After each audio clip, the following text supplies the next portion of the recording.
Desculpa, uma coisa que eu lembrei que você teve alguém de vocês teve uma apendicite.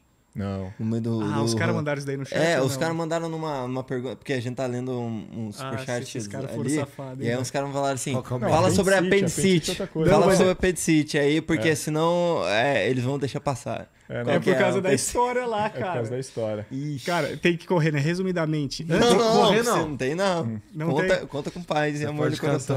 Uma vez eu contei essa história numa live, eu falei assim, ó, isso daqui é entre nós da live, não conta pra ninguém. Os caras só mandam aqui. Simplesmente mandou R$50 escrito isso. O cara mandou 50 contas, esse safado. Depois fala o nome dele aí pra eu poder bloquear ele lá. Cara, mas resumidamente, a gente tava na nossa festa de saída do Brasil, porque antes de sair a gente fez uma festa e tal, um encontrão lá em Ubatuba. Isso um dia antes, literalmente, da nossa saída, né? E assim, a apendicite é uma coisa que, cara, ela é muito perigosa.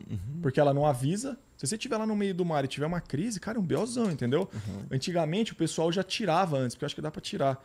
A gente tentou... De forma profilática, assim, a gente não mas conseguiu. Mas não dá mais, entendeu? Então, assim, é um risco que a gente corre mesmo, né? E aí eu tava nessa festa lá e tal, última festa no Brasil, lá em Ubatuba e tal, a gente todo grandão e tomando uma aqui, outra ali. E tinha uma... Putz, espero que ela não esteja vendo, né, cara? E tinha uma médica lá, muito gata, cara. E eu já falei, vou tentar jogar meu papinho de aranha pra cima dela. Ele tava lá, pô, dela...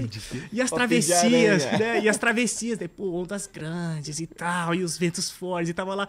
Daí eu falei, pô, e inclusive eu tenho uma dúvida, que tem uma coisa que eu queria tirar. Daí eu entrei nesse papo do apêndice com ela. Uma dúvida que eu queria, uma coisa que eu tenho, que eu não queria ter, que eu queria tirar e tal. Ela, é o quê? Eu falei, pô, é uma fimose. Eu confundi, cara. Eu falei fimose em vez de apêndice. Aí, e ela ficou assim, ela ficou meio sem graça, daí ela continuou, pô, mas por que você tem isso e tal? Que cara... Daí eu falei, pô, eu queria tirar, é uma parada que pode ser perigoso. Aí nessa chegou o Neto. Ele falou, o que vocês estão falando? Ele tá me contando que ele quer tirar a fimose e tal. Eu falei, ô Lucas, que isso, cara? Que bola fora, cara. Nossa. E aí o resumo, não peguei. Por que será, né? Não peguei. E não tirei minha apêndice. E a fimose e a apêndice. Continua a mesma coisa. Porra, então tô entendendo. Não é ele que pega a mulher pra caralho. Tu que é ruim demais. O chaveco furado, cara. Porque se ela tivesse pelo menos engajado, dar risada, mas pega, não curtiu, foi embora. Bola fora, né? Fala a verdade. E não, sorte que o Neto apareceu e me salvou, né, velho? Senão ela ia estar achando até hoje que eu tava zoado. Caralho. E caça, então, suponho também que não chega nos lugares, não caça bichos terrestres também, não, né? Não, mas caça peixe. É, caça submarina com um arpão, sabe? Isso a gente caça. E é bem legal na pinéia? Na pinéia. É bem Quanto massa. tempo que vocês aguentam? Pô, o Lucas aguenta pra caramba, né? Eu aguento bastante, cara. Lá ele. Ele já jogou pra mim na hora. Cara, eu sempre... Foi a sagacidade do irmão mais velho. Salvou, né? Eu sempre me ferro dessas, cara. Que isso? Igual um vídeo que eu fiquei dando salve. Eu mandei salve pra mecânica se masturba, não sei o que lá. Mandei pra todo mundo. Mas aí tem que mandar mesmo. Não, mas na inocência, saiu... A minha tia que tá no Japão, falei, caralho, a tia do cara no Japão segue a gente. Mandei salve, mas era uma dessas aí. Caraca, nós tá estourado, velho, lá no Japão. Quanto tempo tu consegue ficar embaixo d'água? Cara, tem a apneia dinâmica e a apneia estática. A apneia dinâmica é quando você tá realmente se mexendo e tal, então você desce... É quando você tá pescando. E vai caçar o peixe, e aí dá uns 2 minutos, mais ou menos, cada mergulho. Caralho, que já tempão. é, cara, Não, já é bastante. Tempão, tá maluco, pô. Um tempão. E a apneia estática foi uma coisa que eu comecei a treinar bastante na pandemia, que não tinha muita coisa pra fazer nesses 15, 20 dias ali. E é uma coisa que vai muito no seu estilo de vida. Você tem que estar com a saúde boa, com o seu cardio bom, você tem que estar treinando, fazendo esporte e tal. Então eu curto muito. E aí eu treinando, meu recorde é 5 minutos e 45. Nossa senhora. Mas é paradinho, né? É, deitado na cama. E a vez que tu quase É aquela morreu. vez que você morreu? Cara, essa não, a apneia estática ali, você tá fora da água também, sabe? Tem muita gente que treina na água ali, com a cabeça dentro da água. Essa eu fazia na cama. Mas o Neto nunca gostou, né? Ele, Nunca caraca, gostei, mano, tá com a boca roxa aí, não sei lá o quê. Não, essa daí que você quase morreu quando subiu, o relógio tava 4 e pouco. Não, né? pera aí. É que a gente misturou os assuntos. O treino da apneia estática que eu fazia na pandemia, que eu fiz 5,45 ali e tal, uma parada 100% controlável, você tá fora da água e tal. Essa que eu quase morri, eu tava treinando, mas eu tava treinando a apneia dinâmica com outro brother. Então, a gente tava ancorado, né, tinha a corrente e a âncora lá no fundo. Então, o que a gente fazia? Você faz toda uma respiração, você se prepara. Alonga, né? E aí você desce, a gente tava descendo, tava sem nadadeira, sem nada, só máscara. A gente descia se puxando ali pela corrente, chegava até lá embaixo, ali na âncora, que tava uns 15 metros assim. Caralho, os ouvidos... Você vai descomprimindo. Entendi. É um esporte, cara, bem massa, na real, assim. E aí você chegava ali embaixo, a gente ficava um pouquinho ali e subia. Enquanto isso, o outro tava ali em cima fazendo a segurança, sabe? Aí você chega, respira, recupera. Enquanto isso, o outro ia. Sempre em dupla, né? Tu só apagou nessa daí? Cara, só apaguei, mas foi bobeira, assim. Eu fiz um treinamento antes que eu não poderia ter feito, por ignorância, assim. Eu não sabia que eu não poderia ter feito. Tem umas tabelinhas que você segue para você ir melhorando sua capacidade de apneia. E eu não poderia ter feito essa tabelinha logo antes de ir mergulhar. E eu fiz, sem saber. E aí fui praticando, e foi uma coincidência, porque a gente já ia parar, eu tava fazendo minha última descida, porque já tava anoitecendo, eu ia subir, ele ia fazer mais uma e a gente já ia parar. Então, como já era a última, na subida, ele já começou a descer. Ele não esperou eu subir e dar o ok. Ele falou, é a última, já tinha feito umas 6, 7. O perigo é sempre na subida. Sempre que apaga na subida. São os últimos segundos ali. Tem o lance da pressão também. Chama Shallow Blackout. Shallow blackout, alguma coisa assim, porque por uma questão de concentração de oxigênio mesmo. Porque você tá lá embaixo, por conta da pressão, seu pulmão fica mais reduzido, a concentração, né, o volume reduz, a concentração sobe. Conforme você vai subindo, seu pulmão vai expandindo, a concentração de oxigênio desce. Então você apaga lá nos metros finais, sabe? E aí numa dessa eu tava subindo e o carinha já começou a descer. E aí foi doido, cara, porque no meio do caminho a gente se trombou assim e a gente deu um soquinho de cumprimento, assim. E isso eu não lembro já. Ele que conta. E aí, a partir daí, pra mim, já é um branco, um preto, não lembro de mais nada. E ele falou que ele começou a descer. Quando ele tava chegando lá na corrente, ele falou, cara, deixa eu dar uma conferida. Aí ele olhou pra cima, assim, na corrente. Ele já não me viu mais na corrente. Era uma água que tava meio turva, meio suja, assim. Ele não me viu. E aí, quando ele olhou, assim, eu tava apagadão, assim, boiando, assim, né? Derivando junto meio que com a correnteza, assim, a uns 4 metros de profundidade. E pra tu, como foi? Tipo, eu não lembro de nada. Você não lembra nada. E aí ele já subiu, ele me pegou, começou a me trazer pra cima, mas como ele tava sem nadadeira também, porque a gente tava descendo pela âncora, foi mó perrengue, porque ele começou a me puxar pra cima, ele chegou, botou a cabeça pra fora, mas se segurando, só com o pé ali, me segurando sem e tal. nadadeira ainda, né? E aí ele começou a gritar por ajuda, help, help, help. Tinha uma galera de uns outros barcos que escutaram, pularam na água, vieram, aí o Neto ouviu também. Saiu correndo, pulou na água, assim. E ele fala, né, que quando você tirou na hora que eu cheguei lá, ele com a cabeça dentro d'água, a hora que eu levantei, cara, ele de máscara, sangue escorrendo, e ele roxo, assim, morto, cara. Com o olhão assim, ó, cena de filme, cara. Tirei a cabeça dele da água, assim, ó. Um olho aberto? Olho aberto, assim, estateladão. Ele inteirinho roxo. Roxo até meio azul, cara. Uma cor, assim, bizarra. Os caras falaram que eu fiquei azul. A hora que eu tirei a máscara dele, assim, sangue escorrendo. Aí de dentro da água eu comecei a fazer respiração boca a boca. A galera chegou com um bote assim. Jogamos ele em cima e ele ficou apagado mais um tempão, cara. Mais um tempão. O relógio ele resolveu. E a gente fazendo massagem cardíaca, respiração boca a boca e voltou. Não, e eu voltei amarradão. E ele tava azul. Voltei amarradão porque no instinto, o meu relógio, quando começa a descer, ele marca o tempo. Quando eu chego na superfície, ele pausa. Aí é instintivo, você chega lá em cima, você olha pra ver seu tempo e tal, né? Aí quando eu voltei ali, eu olhei 4 minutos, eu falei, caraca, eu bati meu recorde. Aí eu olhei, o Neto já começou a chorar, minha ex-namorada tava junto, já começou a chorar. Um maluco pelado, porque um cara tava tomando banho. Maluco pelado? Caralho, tu acorda, tem um maluco pelado. Eu falei, recorde, papai. Eu falei, tá acontecendo aqui, velho? Daí, tipo, o Neto já saiu chorando. Eu falei, deu ruim, velho, paguei. Pô, demorou, cara, demorou mas mais de um minuto bem. pra ele voltar. E foi louco, porque ele tava azul, do nada, voltou a cor, aí ele começou a balançar e voltou, assim. E no final bizarro. Fiquei muito, porque embaixo da água lá, no mergulho, eu fiquei uns 4 minutos, e no bote eu fiquei mais 1 minuto. Mas mais de 1 minuto ali, ó. Bizarro, velho. Não, eu tô rindo, mas eu tô rindo com respeito. Tô aqui, tô bem. Agora já era, né? Tô aqui, tô bem, mas na hora foi muito tenso, cara. Porque apesar de eu ter voltado bem, eu acho que eu voltei bem por causa de uma adrenalina, assim. Mas depois de uns 15 minutos fiquei mal, pressão caiu, foi lá pra baixo, começou a me dar frio, não conseguia respirar direito, foi bem... E a gente tava num lugar isolado, sem ninguém. E um desses lugares que a ilha era muito perigosa, então eu não pude ir pro hospital, fiquei no barco. Foi uma semana tendo febre. Pô, foi mó perigo, cara. Caraca, e isso a gente contou recentemente só, porque nossos pais acompanham a gente, tá? A gente falou, não podemos preocupar os velhos, sabe? Cara, Aí eu falei pra galera, peguei gripe, porque me deu febre no dia seguinte. Eu falei, peguei gripe e tal. A galera, pô, tá gripado. Caramba, pegar gripe no meio do nada. Do nada. Falei, gripei e tal. Por que ir dar um rolê no mundo, cara? Porque assim, dá pra fazer muita coisa que não faculdade. Sim, sim.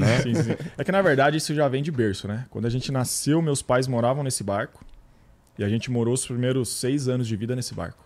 Por isso que nem fudendo vocês iam abandonar esse barco. Não, exatamente, entendeu? Faz sentido, Meus pais que tiveram a ideia toda, né? Eles moravam em Ribeirão Preto, vida normal, e aí abandonaram tudo, compraram o projeto, construíram um barco, 3 anos de construção, aí o barco foi pra água. Eles tinham um plano de ir pra Polinésia, que é onde o barco, quando a gente chegou tudo arregaçado lá, o plano deles era chegar lá na Polinésia. E aí, mas no meio do caminho vieram as crias e acabou dando uma zoada no plano, e no final pegamos o barco e fomos. Vocês que roubaram o plano dos velhos, cara. O plano, a ideia e o barco. Mas então eles receberam na moral a ideia, a notícia que seria vocês que iriam dar esse rolezão aí? Eu acredito que eles se realizam, inclusive, a mais. Hoje com certeza. Mas na época foi meio difícil pra eles, assim. Porque a gente tava numa faculdade, né? Uma faculdade federal que a gente demorou pra entrar. Que a gente batalhou, a gente fez 1 ano e meio de cursinho pra conseguir entrar na faculdade que a gente queria. E depois de 3 anos e meio, mais ou menos, cursando, a gente falou, vamos parar pra viajar. E outra, a gente era muito moleque, né? Quando a gente resolveu sair, eu tinha 21 anos. Quando a gente saiu, eu tinha 22, pô. Molecão, tinha até cabelo ainda. Então, mas essa... Ir pro mar não é um troço que todo mundo tem toda hora, né? Você estava dizendo aí que apesar de assim, os seus pais já tinham o barco e tudo mais, os dois juntos, inclusive, querer... Porra, vamos largar essa porra e vamos dar uma volta no mundo. Isso daí não é de uma hora para outra. Vocês vieram construindo essa ideia ao longo de um tempão, imagina. Tinha aquele sonho de infância. Um dia vamos viajar o mundo. Esse sonho sempre foi presente com a gente, sabe? Sempre. Por ter nascido e crescido no barco... vamos dar a volta ao mundo e tal. Mas a gente achou que era uma coisa que ia ser no final de carreira, igual todo mundo faz. E foi um processo lento, assim. Eu larguei a faculdade 1 ano antes dele. Eu larguei e fui pro barco. Eu e uma ex-namorada. Com a ideia de morar no barco, nada de viajar ao mundo. E aí a gente ficava ali na região de Angra fazendo passeio. Que era a forma que a gente tinha pra ganhar uma grana, entendeu? E aí depois de 1 ano ele falou... tô chegando nesse barco aí, não quero mais faculdade também. Deu ruim aqui também. E aí nós dois, né? A gente trocou uma ideia, bom, vamos pro mundo então, vamos. Mas aí foi o começo da ideia. Porque daí tinha que preparar o barco. O barco para uma volta ao mundo, ele tem que estar muito bem preparado. É o auge, né? Uma volta ao mundo é o auge, assim. E o barco tem que estar muito preparado e a gente tem que estar muito preparado, financeiramente falando, enfim, toda essa parte. Pois tem que planejar, criar um canal no YouTube e viabilizar por meio das pessoas que assistem é um jeito. É um jeito. Mas tá dando certo faz 3, 4 meses só. Os primeiros anos foram perringados total. Mas aí a gente falou, bom, mundo. Aí a gente a gente continuou fazendo passeios, que era a única forma que a gente tinha de levantar uma grana e dava uma grana legal. É rentável fazer passeio. É muito rentável. É bem rentável fazer passeio. Fazer passeio de barco. Lá em Ilha Grande?